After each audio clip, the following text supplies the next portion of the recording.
దేశ ప్రధాని నరేంద్ర మోడీ రాష్ట్ర ముఖ్యమంత్రి చంద్రబాబు నాయుడు ఆకాంక్ష మేరకు ఈ నెల 21న విశాఖ వేదికగా నిర్వహించే అంతర్జాతీయ యోగా దినోత్సవ వేడుకలో ప్రజలంతా స్వచ్ఛందంగా భాగస్వామ్యం కావాలని, సాగర తీరంలో సరికొత్త రికార్డు సృష్టించేందుకు సహకరించాలని రాష్ట్ర మంత్రులు డోలా శ్రీబాల వీరాంజనేయ స్వామి, సత్యకుమార్ యాదవ్, సవిత పిలుపునిచ్చారు. ఆయుష్ శాఖ జిల్లా యంత్రాంగం ఆధ్వర్యంలో గురువారం ఉదయం ఏయూ కన్వెన్షన్ హాల్ నుంచి విశ్వప్రియ ఫంక్షన్ హాల్ వరకు నిర్వహించిన వాగ్దాన్ ర్యాలీలో మంత్రులు పాల్గొన్నారు. ఈ సందర్భంగా ప్రజలను ఉద్దేశించి మాట్లాడారు. కేంద్ర రాష్ట్ర ప్రభుత్వాలు అత్యంత ప్రతిష్టాత్మకంగా నిర్వహించ తలపెట్టిన కార్యక్రమాన్ని విజయవంతం చేయాల్సిన బాధ్యత అందరిపైన ఉందని పేర్కొన్నారు.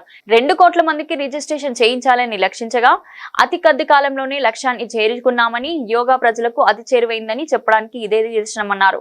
యోగా ద్వారా శారీరక, మానసిక ఆరోగ్యం బాగుంటుందని, ప్రతిరోజు 1 గంట యోగా చేయాలని సత్యకుమార్ యాదవ్ సూచించారు. ఆయుష్ సెక్రటరీ రాజేష్ కొచ్చా మాట్లాడుతూ యోగా వేడుకల్లో ప్రజలంతా ఉత్సాహంగా పాల్గొనాలని పిలుపునిచ్చారు.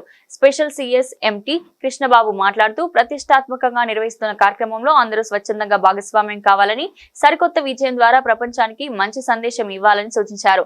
యోగాను ప్రజల జీవన విధానంలో భాగస్వామ్యం చేసేందుకు వివిధ కార్యక్రమాలను నిర్వహించామని చెప్పారు.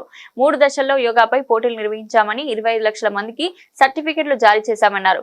రాష్ట్ర స్థాయిలో నిర్వహించిన పోటీల్లో 126 మంది విజేతలుగా నిలిచారని, వారంతా ప్రధాని, ముఖ్యమంత్రితో పాటు ప్రధాన వేదికలో యోగాసనాలు వేస్తారని పేర్కొన్నారు. యోగాను ప్రజలకు చేరువ చేసేందుకు వివిధ కార్యక్రమాలు నిర్వహించనున్నట్లు వివరించారు.